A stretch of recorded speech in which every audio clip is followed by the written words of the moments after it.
Well, good afternoon and welcome to Samaritans First International Health Forum. I'm Dr. Lance Kleiler and I'm delighted to be with you today. I've missed the last few sessions, so again, just very excited to be here hosting the forum today. Remember, before we get started, to the right is our chat box there, so please utilize that for any questions that develop during our presentation today. We will have about 5 or 10 minutes at the end dedicated to Q&A, so please, we encourage you to engage in our conversation today. Before we get started, I would like to call on my colleague Beth Thompson to open this up in a word of prayer. Father God, we thank you for today. We thank you for this opportunity to come and learn. I thank you for Dr. Jackson and his work in difficult regions of the world. We pray that you would bless him and bless his ministry. And Lord, help us as we learn today, enlighten our minds, and may we be useful servants for you. Amen. Amen. Thank you, Beth.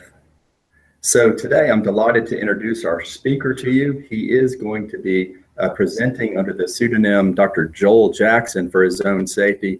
And I just want to remind you as well that you will not be able to physically see Dr. Jackson again for his own safety. Dr. Jackson is a trauma surgeon in the United States. He received his training at New York University, Columbia, and Emory University. And he has served extensively with Samaritans First, both in World Medical Mission across hospitals in Kenya and Ethiopia. And then more recently, Dr. Jackson served with us at our own emergency field hospital just outside of Mosul, Iraq, performing trauma surgery. Dr. Jackson as well has returned to ongoing work in countries hostile to the gospel. So we are delighted to present to you Dr. Jackson today. Dr. Jackson is going to be presenting about trauma surgery within our own field hospital. So Dr. Jackson, I'll turn it over to you. Thank you, Lance. And I am definitely humbled and grateful for this opportunity to speak. I was deployed earlier this year and had the opportunity to serve with Samaritans First. And since then, I've been able to talk to several surgeons who are going to be deploying or will be deploying in the future. And I think this will serve more, at least the intent of my lecture here is to really give surgeons and pretty much anyone who's going to deploy, but specifically surgeons, an idea of what kind of cases to expect and how to get through them. Those two were the main questions that surgeons have been asking me, is what to expect and how we got through it. And so I think we'll do that and kind of quickly move through it. There's a lot of cases that I've seen there, and I want to give you the widest scope possible so that you can be most prepared for that. Next slide. So disclosures, I got nothing to disclose. For the non-surgically minded, there's a lot of graphic images in this lecture, so I just want to warn you about that. Next slide. So just really quickly, and I'm sorry to start speaking very quick about this, but I do want to get through a lot of material. Just quickly, the context is in early 2014, ISIS began to invade large sections of Iraq. By July of that year, Baghdadi had claimed Mosul and basically labeled it as the capital city of ISIS in Iraq. Next slide. 2 years later, October 17, 2016, just last fall, the offensive to retake Mosul began. It was a multinational effort, and as that started, many of the people in Mosul began to start fleeing. Next slide. Christmas Day, just about 2 months after the offensive began, Samaritans First deployed to open their emergency field hospital about 14 miles from the front line. Next slide. It was the closest field hospital to the ongoing battle. It was an active war zone still at that time. January 24th, liberation of East Mosul. Mosul is divided by a river, the Tigris River, which is covered by 7 bridges, all of which were destroyed either by the Iraqi Special Forces or the Allied forces. By February 19th, the next offensive to take West Mosul began, and that is ongoing now. In the present day, only the old city remains. That minaret that you saw earlier where Baghdadi had claimed the capital city still stands under ISIS control, and clearly there's hundreds of thousands of internally displaced people that have fled Mosul since then. Next slide. The emergency field hospital, again, deployed in Christmas Day 2016 while the offensive was ongoing. It was dedicated by Franklin Graham on January 12th. It has an emergency room, 2 operating rooms, an intensive care unit, and over 50 beds. Next slide. As far as resources, we have a blood bank that's very well funded and supplied by the World Health Organization, a laboratory, a portable X-ray, and a portable ultrasound. Next slide.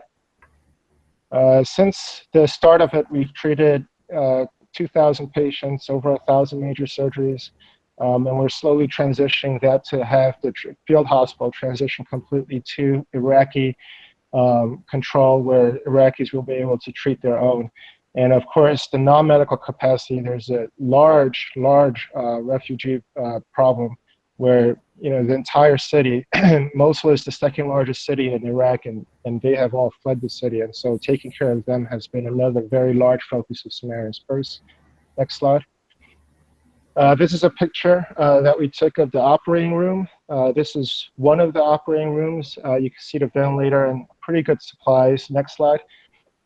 Through this view, you could actually see through the hallway into the second operating room. The second operating room exists on the opposite side of this hallway. Next slide. These were the mechanisms of injuries. Samaritans Purse, the field hospital, at least the time that I was there, we only saw red and blacks. Greens and yellows were kept on the ambulance and sent to Erbil, which was about 2 hours away, which was the closest hospital at that time.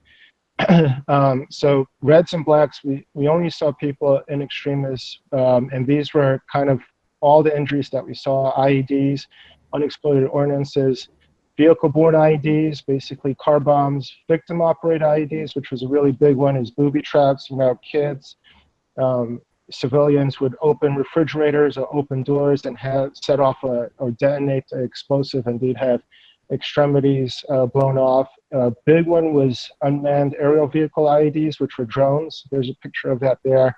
The ISIS members would fly these drones, target soccer fields, marketplaces, places where there were a lot of civilians, either drop the drone or drop an explosive and pretty much set something off in the middle of a crowd. Gunfire, sniper fire, landmines, mortar rounds, suicide bombs, hand grenades, chemical weapons, and burns. All of these were injuries that we saw, and there's a picture of a landmine there, and we'll get back to that later.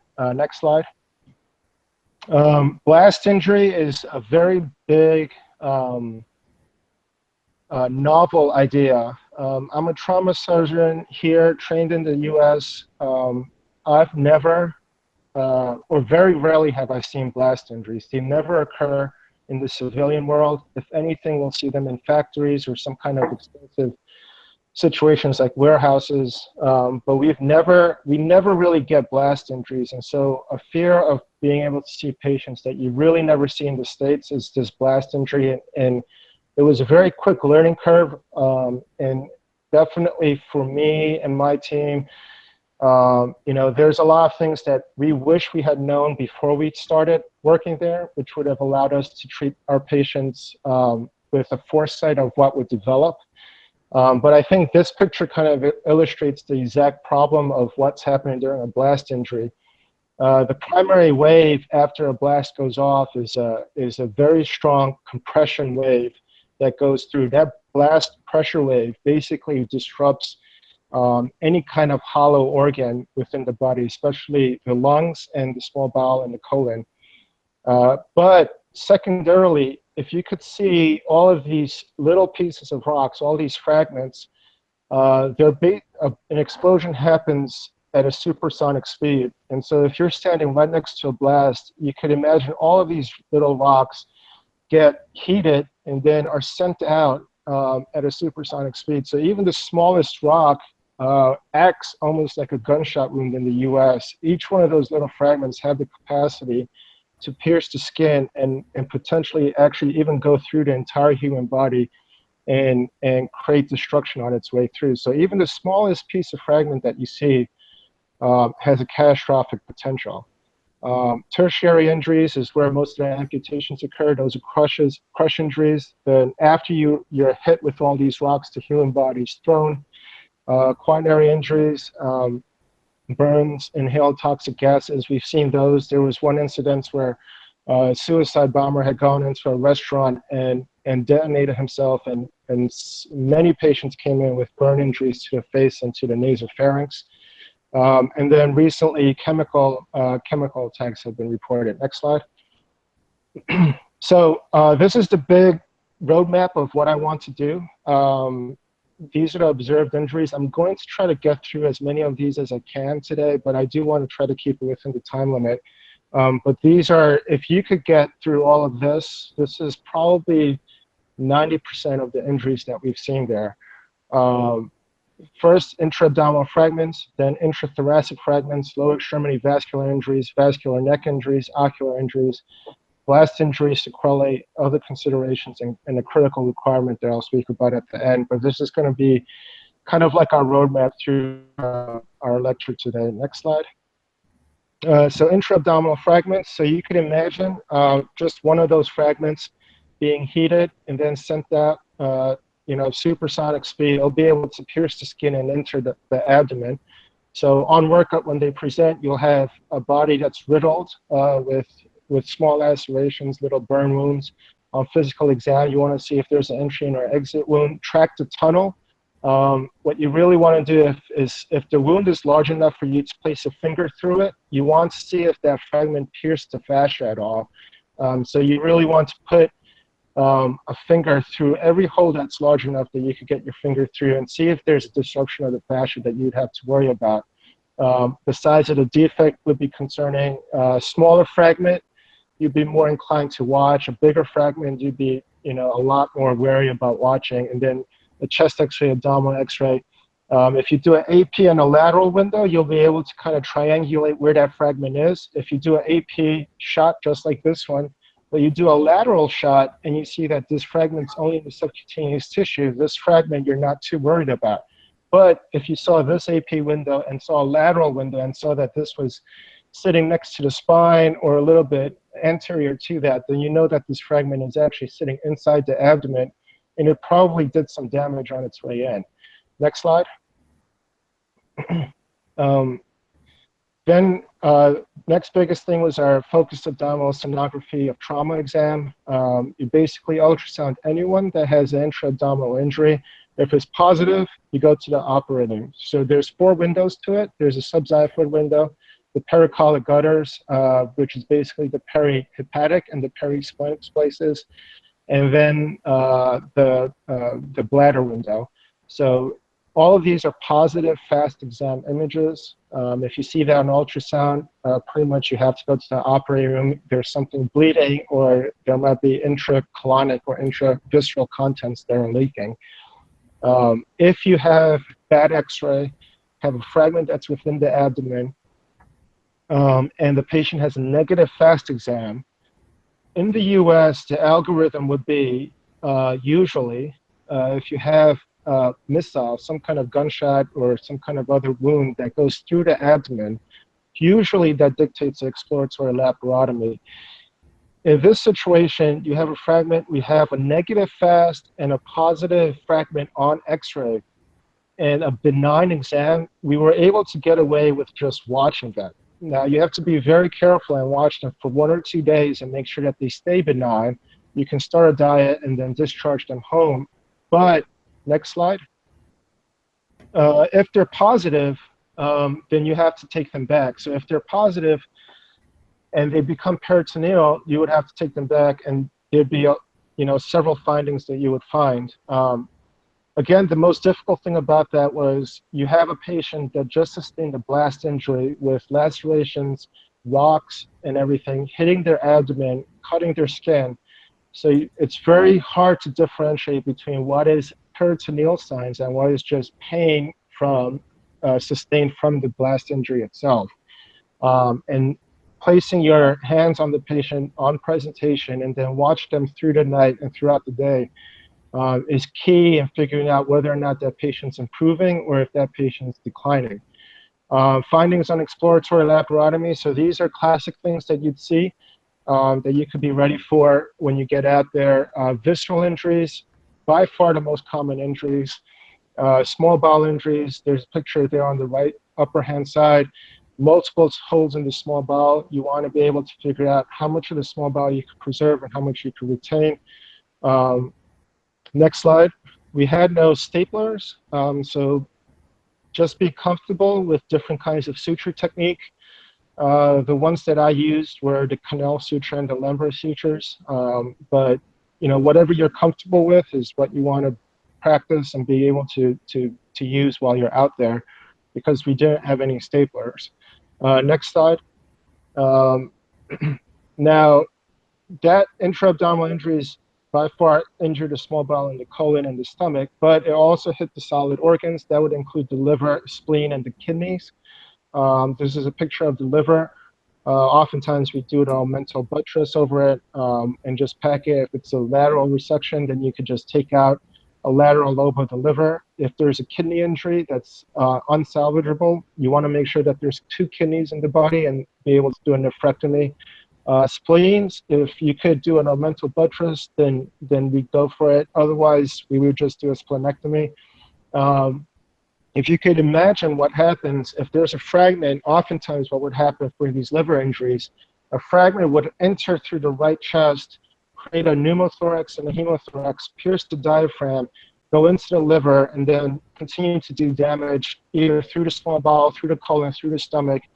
One patient that I had a small fragment, probably the size of 1 centimeter, go through the right chest, through the lungs, through the diaphragm, through the liver, through the stomach, and lodged itself into the spleen.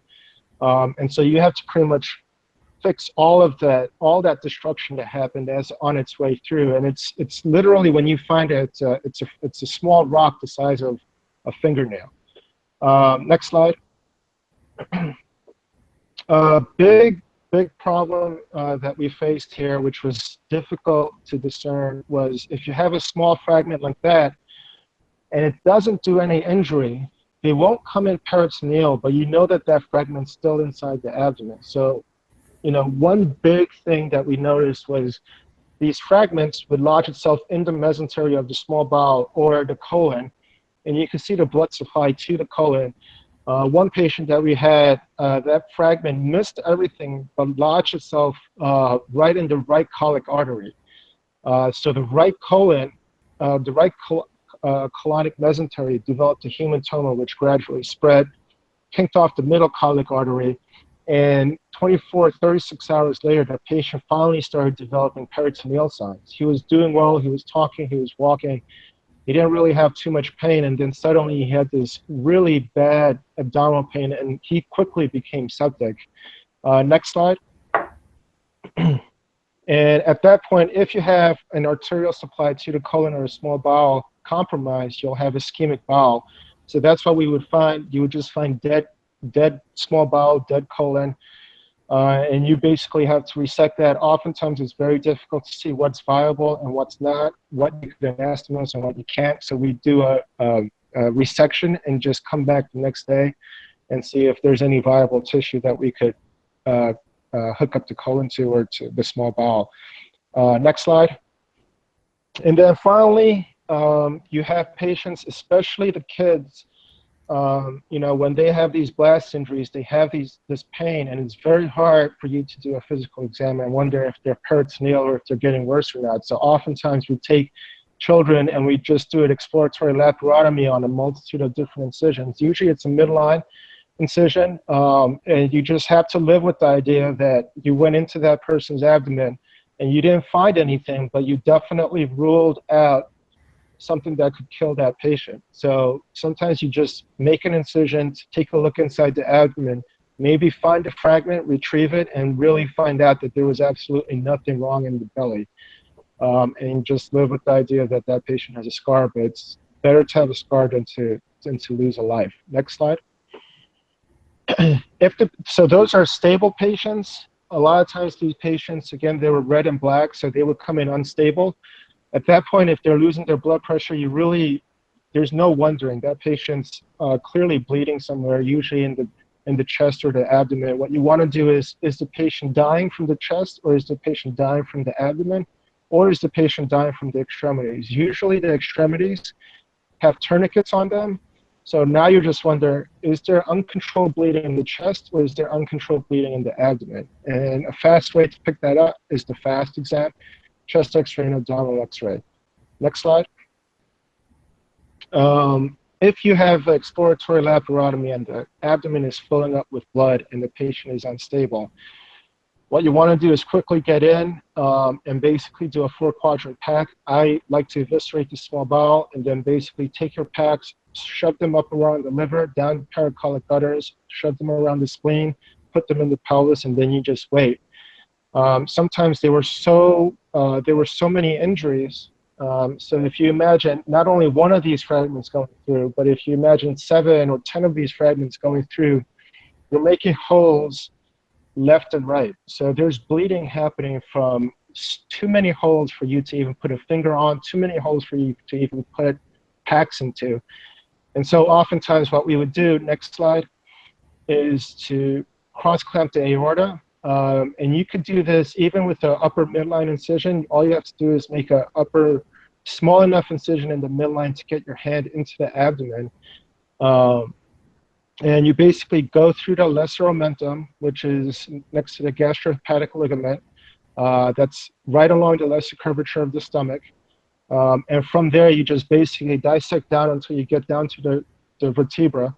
And you know that the aorta is coming down to the left side of the vertebra, right along the diaphragmatic hiatus. So you could either run your hand along the diaphragm, above the stomach and down towards the vertebra, or you could go through the lesser sac and get to the vertebra that way.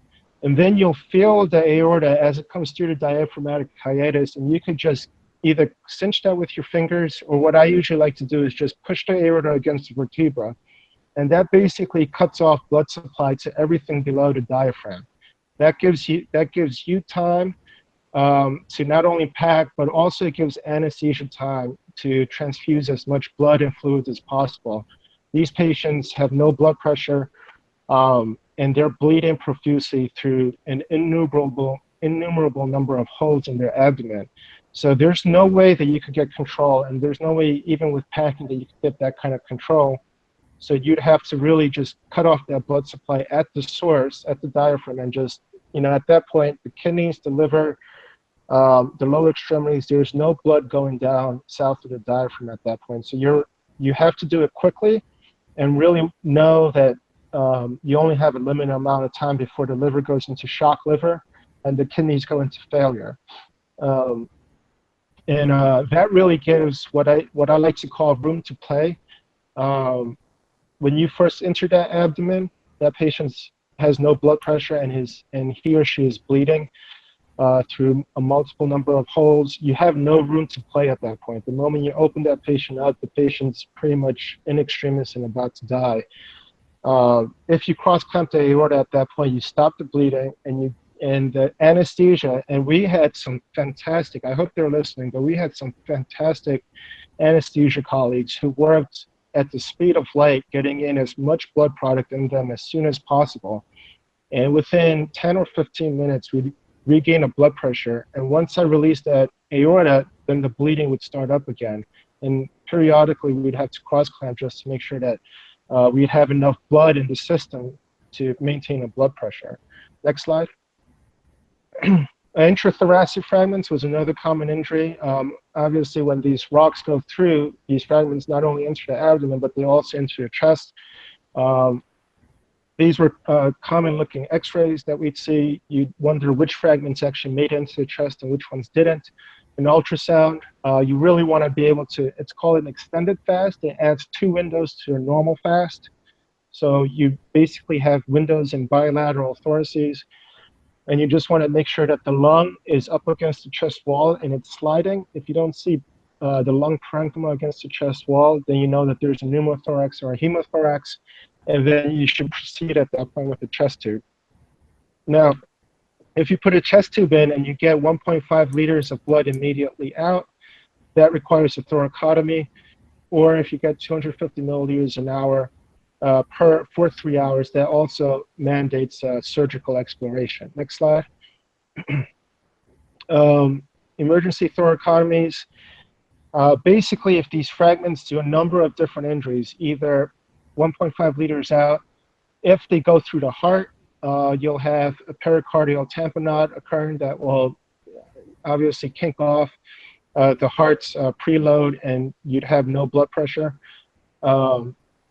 Or you'd have injury to the great vessels, and you just have to get control of that. And it's kind of interesting because you'll have injuries. We had one patient who had a fragment coming through the right chest. There was an entry wound through the right chest, but on x-ray, the fragment was sitting in his left chest. So you know that that fragment entered the right chest, went through the right lung, went through the mediastinum, and lodged itself into the left chest. And so there's a lot of damage that can occur between the right chest and the left chest, knowing that that's the route that it took.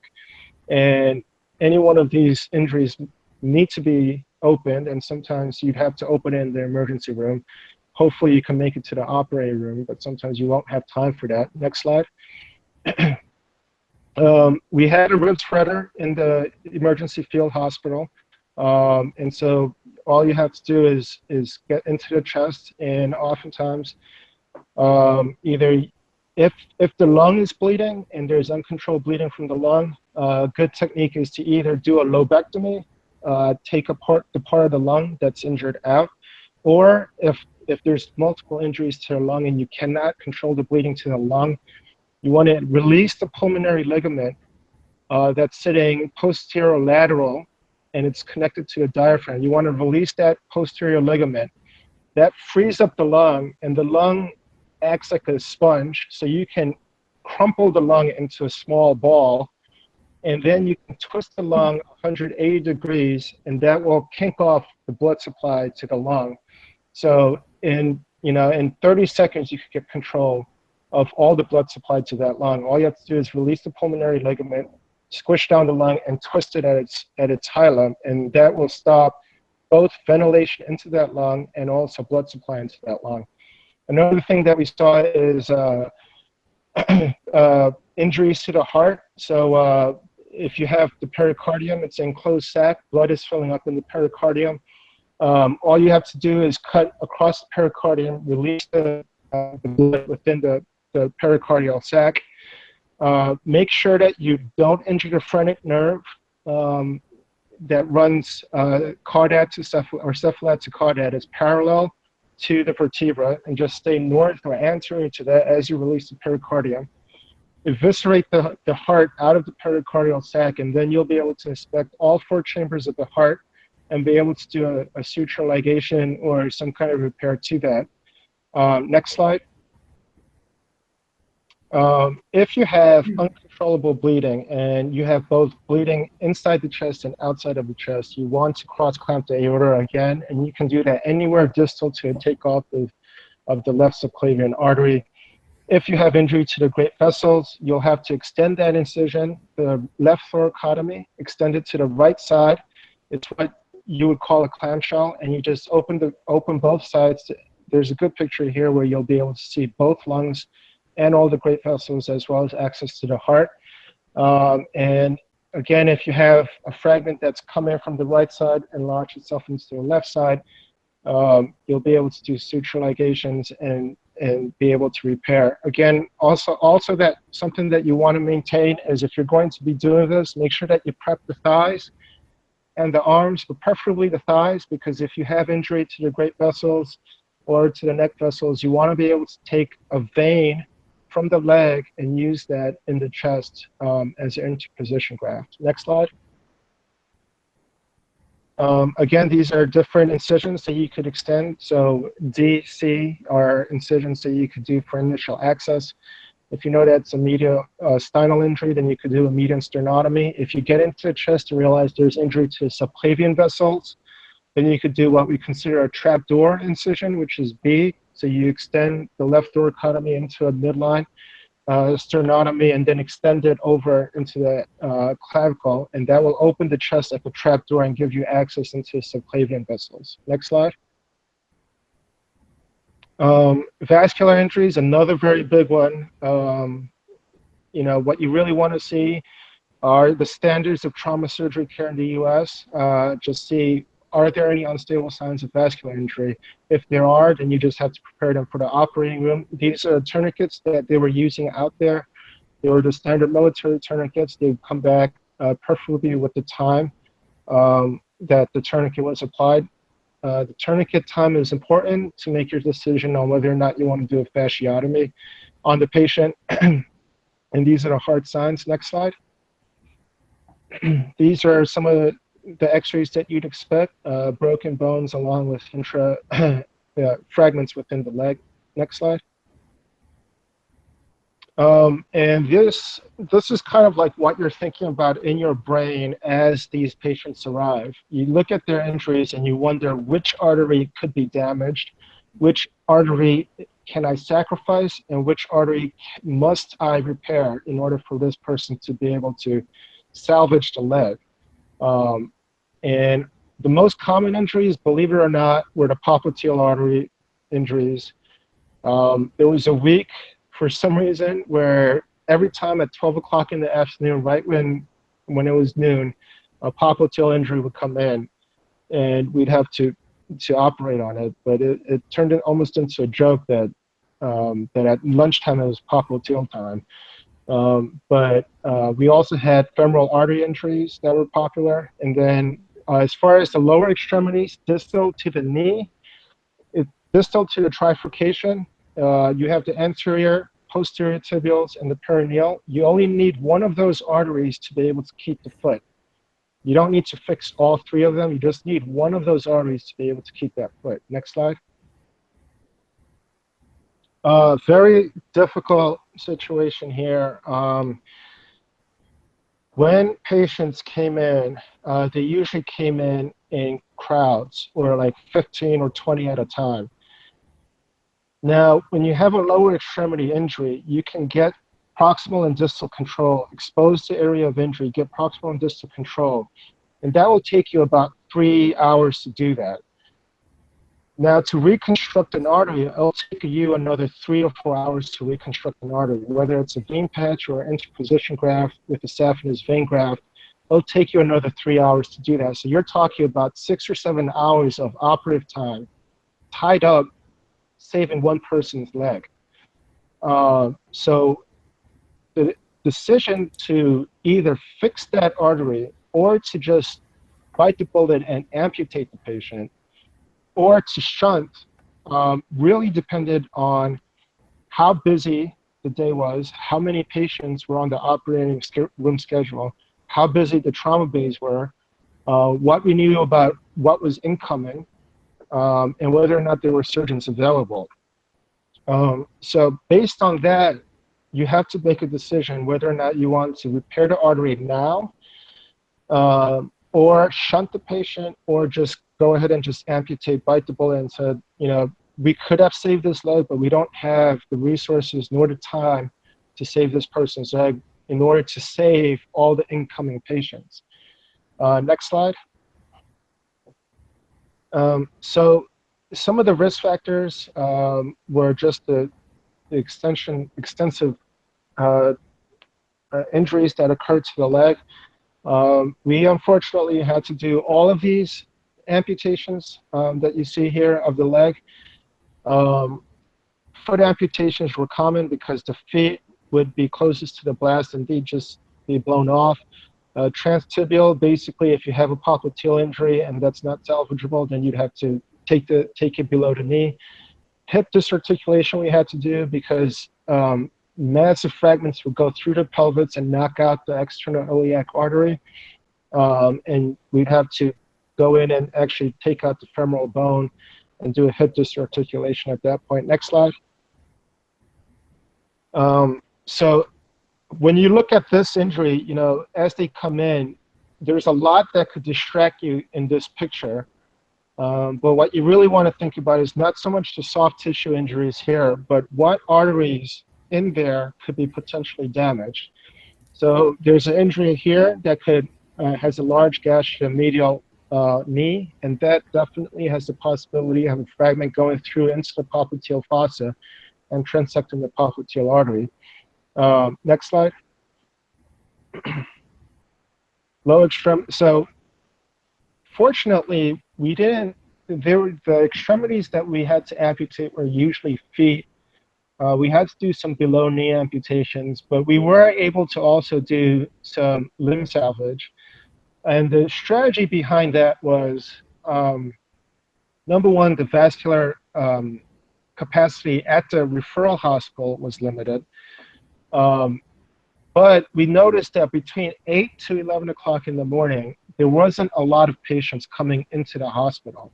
So what we decided, instead of sending them out to a referral hospital where we didn't know what the capacity was, what we used were pediatric NG tubes or Foleys or any nasal cannulas or any kind of tube that fits and is appropriate for that size artery. And we basically shunt the artery proximally and distally, and then pack them up and then leave them in the ICU, and then start operating on all of the patients that were inbound throughout the day. So it only tied up 3 hours to get the shunt in. And then we'd have the freedom to operate on all the kids, all the adults, everyone that was coming in during the day. And then first thing the next morning after devotions, we'd take a patient like this back and we'd reconstruct this artery using the contralateral saphenous vein graft. And that would take about 3 hours, so that by the time we were done around 10 or 11 o'clock in the morning, this patient had a reconstructed artery, his limb was salvaged, and then we're ready to take on the operations for the inbound patients for the day. And so you could do that simply just by placing an NG tube, using silk ties to suture it, and then heparinizing the patient overnight. Next slide. This was a picture that we took of an actual patient. This was a popliteal injury. And what you see there to the left is the native popliteal artery, and then plugged into that is the contralateral reverse saphenous vein graft. So that's vein taken from the other leg and plugged in and then connected to the distal artery. And this patient, from what I understand, I followed up with one of the nurses who were there, and she told me that they were able to follow up, and he's still walking and he's doing well in Iraq. So it was good news to know that that leg was salvaged and it's still working. Next slide. Again, lower extremity vascular injuries, always you want to think about fasciotomies. You look at the tourniquet time. If it's been 2 hours, 3 hours, usually the hard stop time is 4 hours. At 4 hours, you should really be doing a fasciotomy on that lower extremity. It is not 4 hours to presentation. It's 4 hours to revascularization. So if you think that it's going to take you 4 hours for you to get that artery back online, if it's going to take you more than that, you should start the operation with the fasciotomy first and then start working on the artery. And so if they came in with 2 hours, I know that it's going to take me probably longer than 2 hours to get exposure, get the control that I need, and then place a shunt or to do the repair. So I would start off with the fasciotomy and then start working on the artery. Next slide. Vascular neck injuries, also very popular. Very controversial also. There's not a lot of soft tissue in the neck, so if a rock or a bullet is going through the neck, it's going to probably injure something important. What we saw was a lot of carotid injuries, and so you want to see if there's any stroke symptoms. Tracheal deviations is another very important thing. You know, if their trachea is deviated and they're in respiratory distress, then go ahead and do a cricothyroidotomy or a tracheostomy, and leave them with the tracheostomy, with the ET tube, post-operatively as well. Next slide.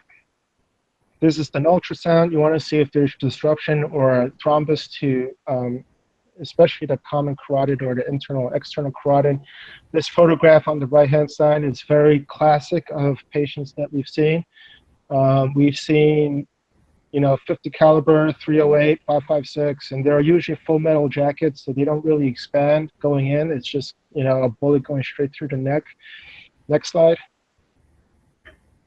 Again, multiple injuries to the neck. 22% mortality with penetrating carotid injuries, 41% if they're coming in with shock. So it's a very morbid injury. Next slide. Again, intraoperative decisions that you want to think about.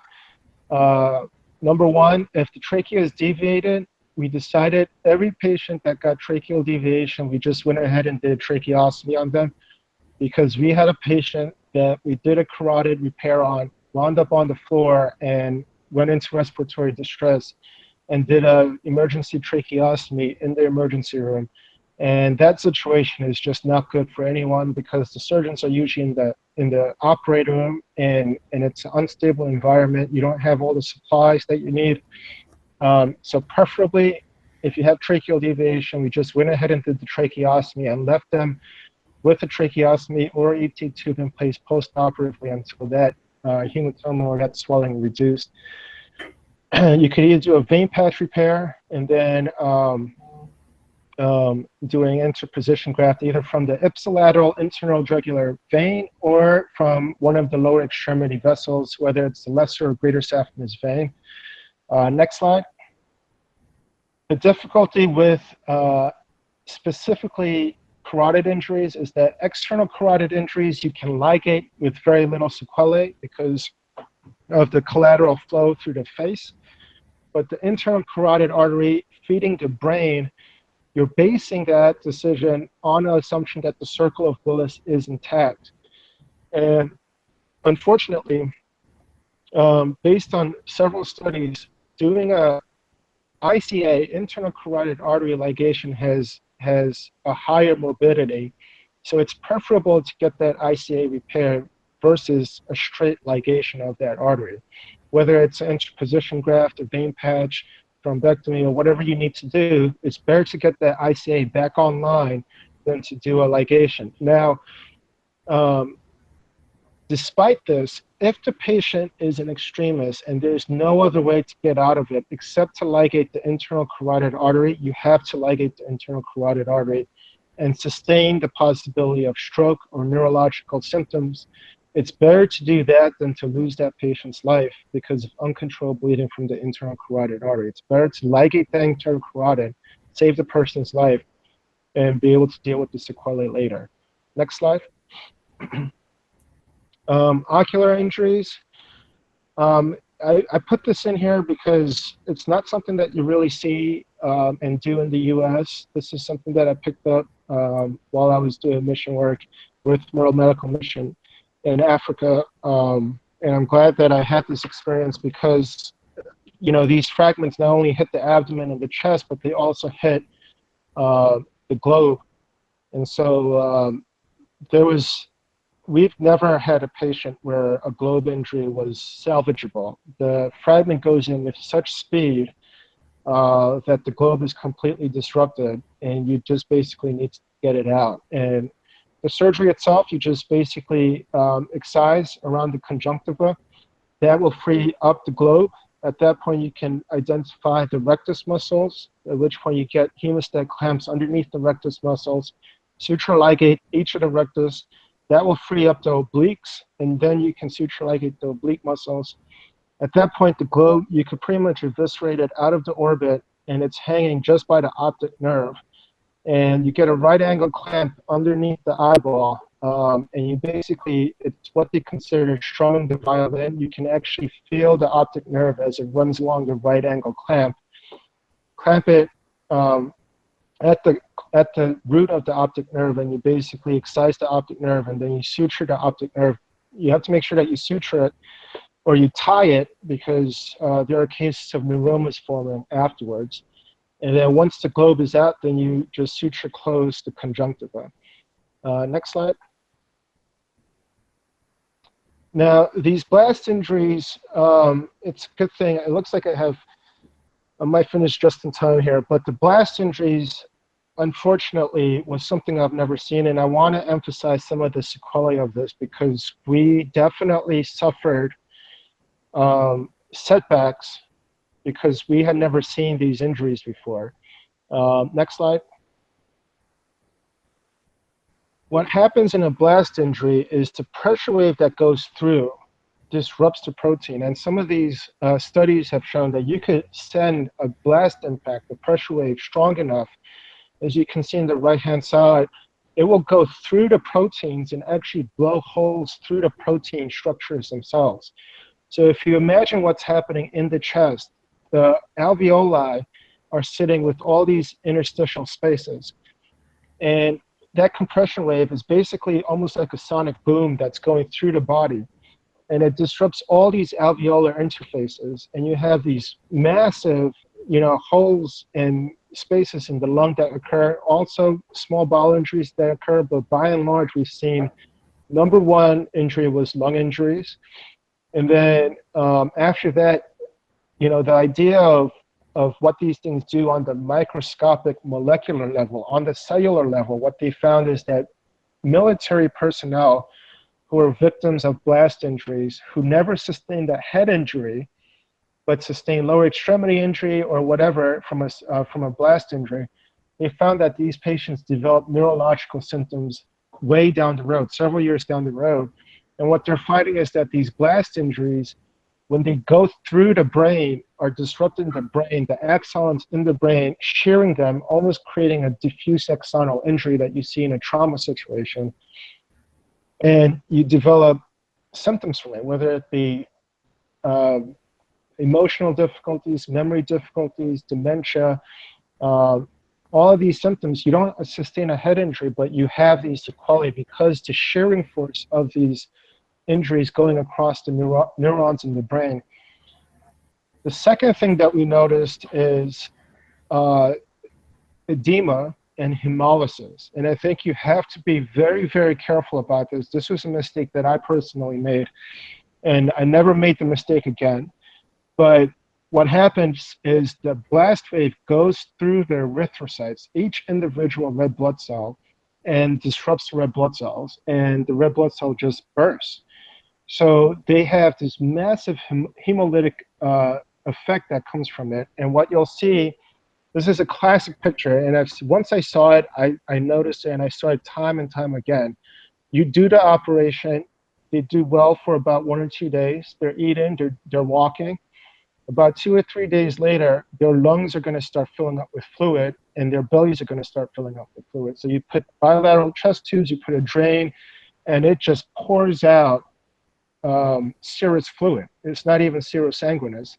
So you look at them, there's no reason for you to think that there's a hemorrhage or anemia occurring, because all you're seeing is serous fluid pouring out of these patients' chest and these abdomens.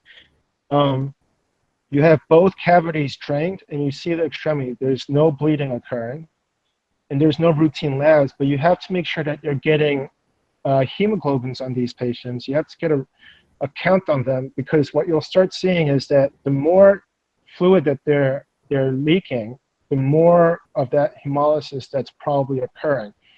And so you'd see patients that drift all the way down to 4 or 5, and you never saw a drop of blood coming out of any orifice, any cavity, any drain, anywhere on the patient's body, but their hemoglobins would drift down, and they're at a real risk of cardiac arrest at that point.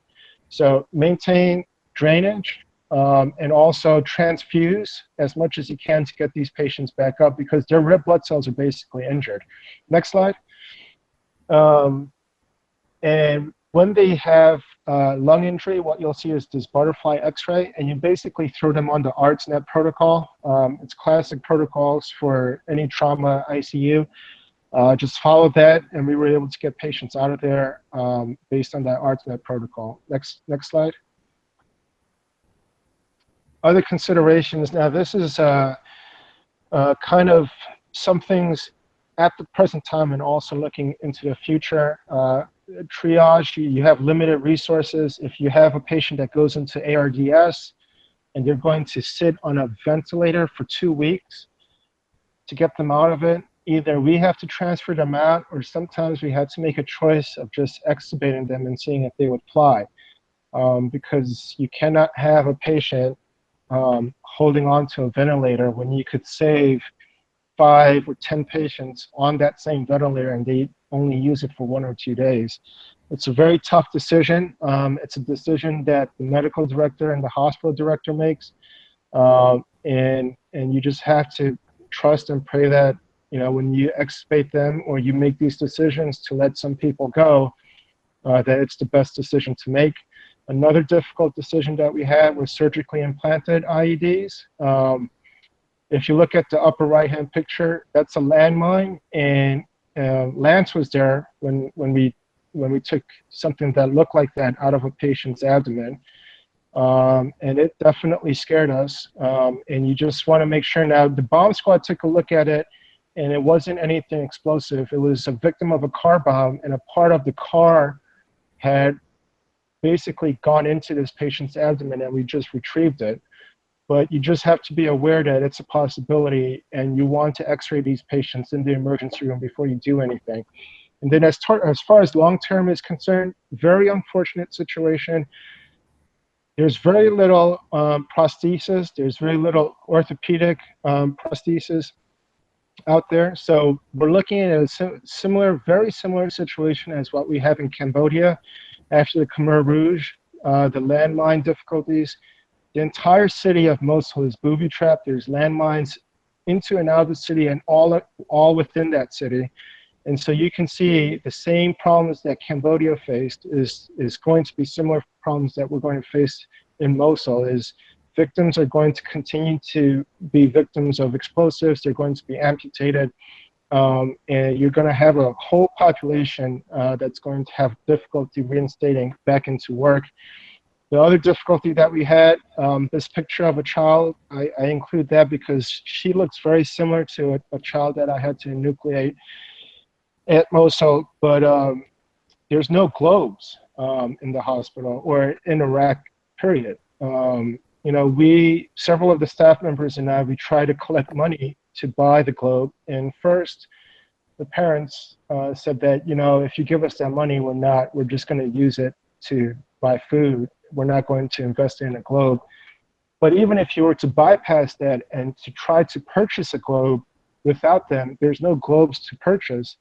And so one of the national pediatricians there told me, you know, that girl, because she doesn't have an eye, she's not going to get married and she's never going to find a job. You know, her life is basically over after this. And so there's a lot of needs out there that you could supply, and they'd be able to do well if we could just get these supplies to them. Next slide. And then finally, the critical requirement. This was very important. Let no corrupting talk come out of your mouths, but only such as is good for building up as fits the occasion, that it may give grace to those who hear.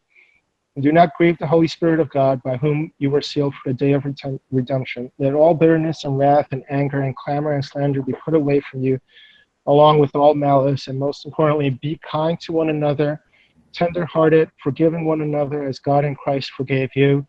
This was a very stressful environment. There's people from all around the world that's serving with you. The way that they do medicine is different. The way that they serve their patients is different. The way that they allow patients to pass. Americans are very good about trying to save a patient, even if the quality of life afterwards is poor. Other parts of the world, if the quality of life is poor, they're a lot more lax about letting these patients go. And so there's bioethical dilemmas. There's different ways that people administer medicine. There's people with different time schedules, different urgencies. And again, it's all in a stressful environment. So I would encourage that if you're going out there, the most important patient in that hospital is not the patients that they're bringing in, but it's the men and women that stand next to you. You really have to take care of them, make sure that everybody's on the same team. Teamwork is the most important thing, because if you neglect one another, you're going to be there alone, and there's no way that you could survive by yourself in this kind of environment. And next slide, I think that's it. So we'll be open for questions. Wow, Dr. Jackson, I'll just start off before we delve into Q&A. Phenomenal presentation. Just as you navigated through the slides, just seeing those pictures were so poignant and brought back so many memories. It was certainly an honor to serve with you and your colleagues there in Iraq.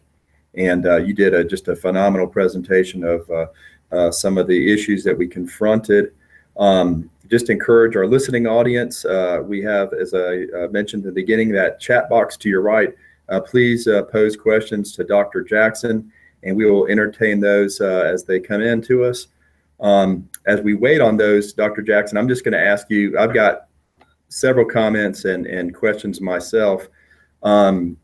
You did a phenomenal job of just bringing up some, I think, real critical issues that we confronted there in Iraq. One, I think you did a phenomenal job just with regard to what I call the utilitarian approach. As you alluded to, there's so many bioethical issues there. I mean, if maybe there was a bomb detonated and we would get in 20, 25 patients at once, and you just don't have the capacities there. You have, restricted resources, and so you have to make very, very challenging ethical decisions. I really like how you addressed about, for example, the limb salvage surgeries, how we could shunt them temporarily and then come back to them. But there's also just so many difficult decisions about, as you alluded to, also like mechanical ventilation.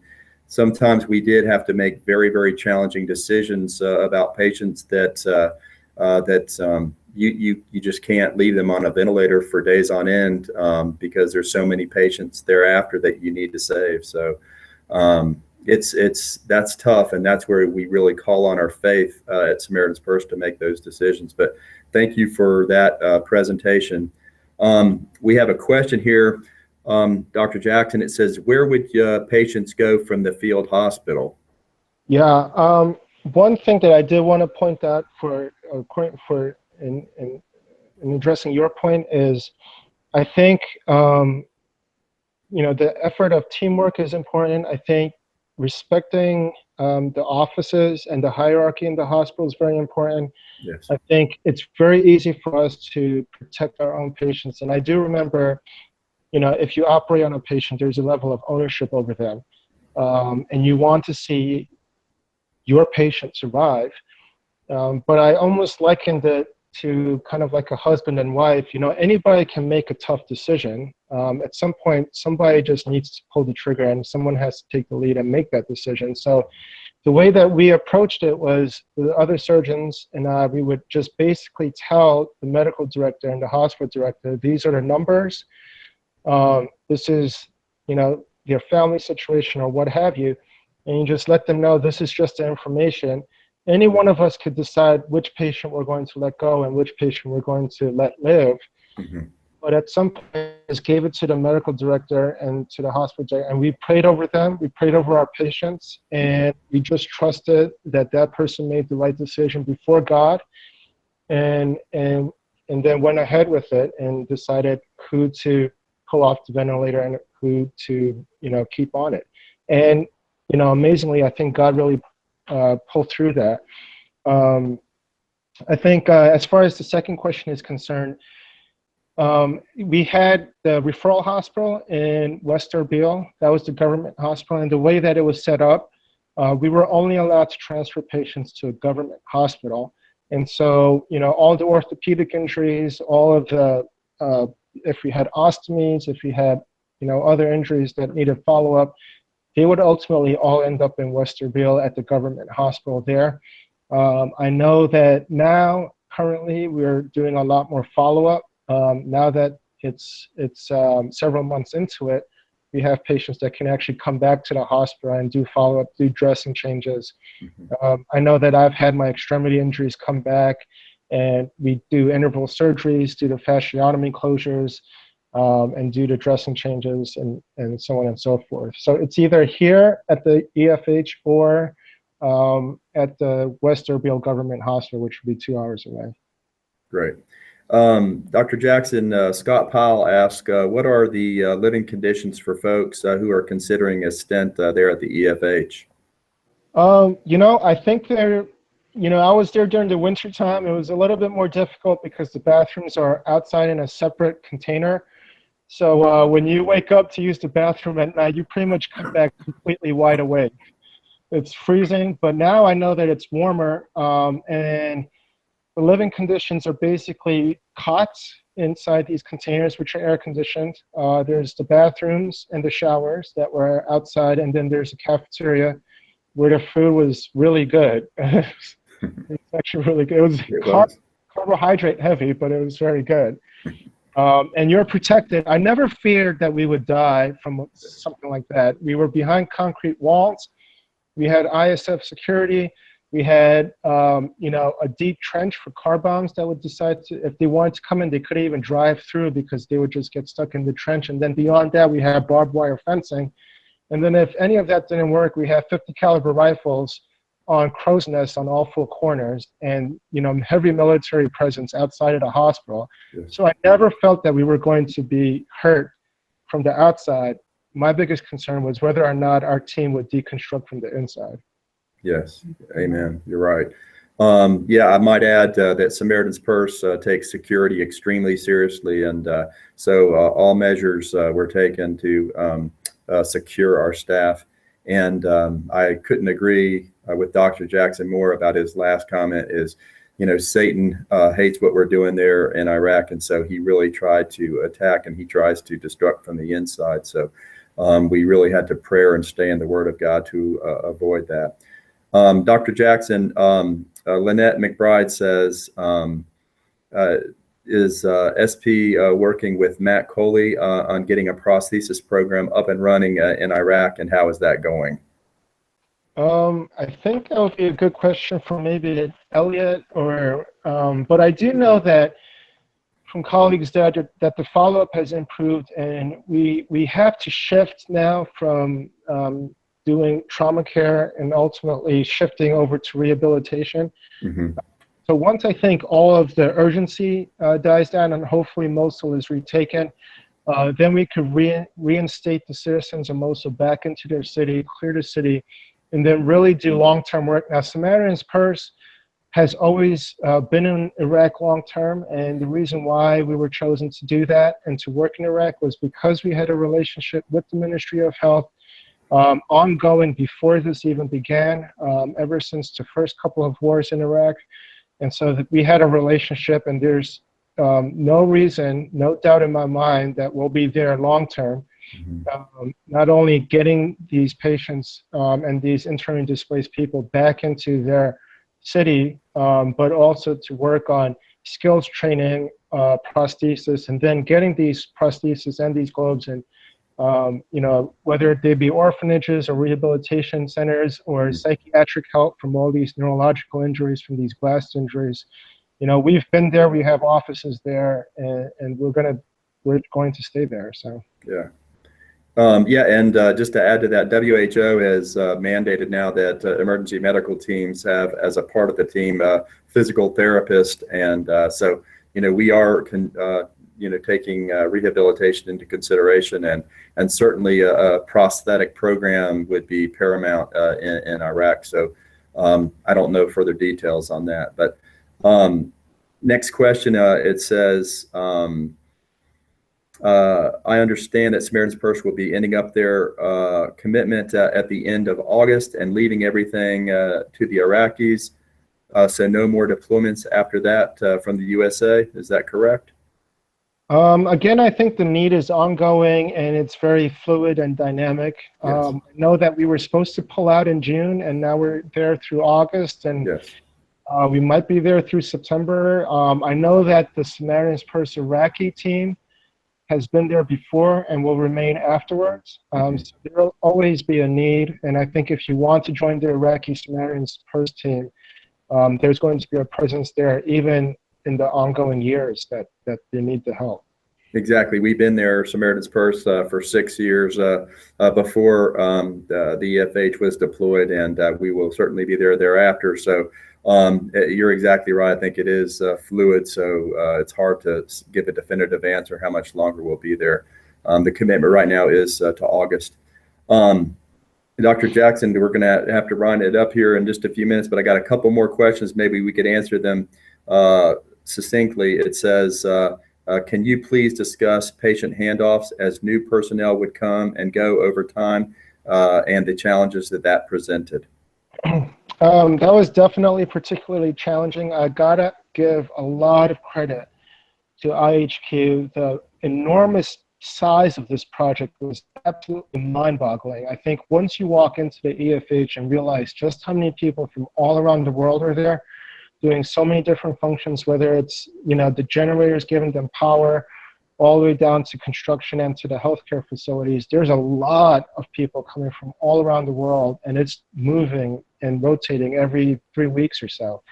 Yeah. So there's a structure there, there's a hierarchy there, there's leadership there that makes sure that you have at least some overlap between the leaving team and the oncoming team, and there's a time to debrief in Erbil. You know, SP has a main base camp set up in Erbil where you get back and you do security training and you do debriefing, and you also see the oncoming team, but you also meet them at the hospital, and they have some overlap with you so that they have several days that they overlap and watch what you're doing, what needs to be done.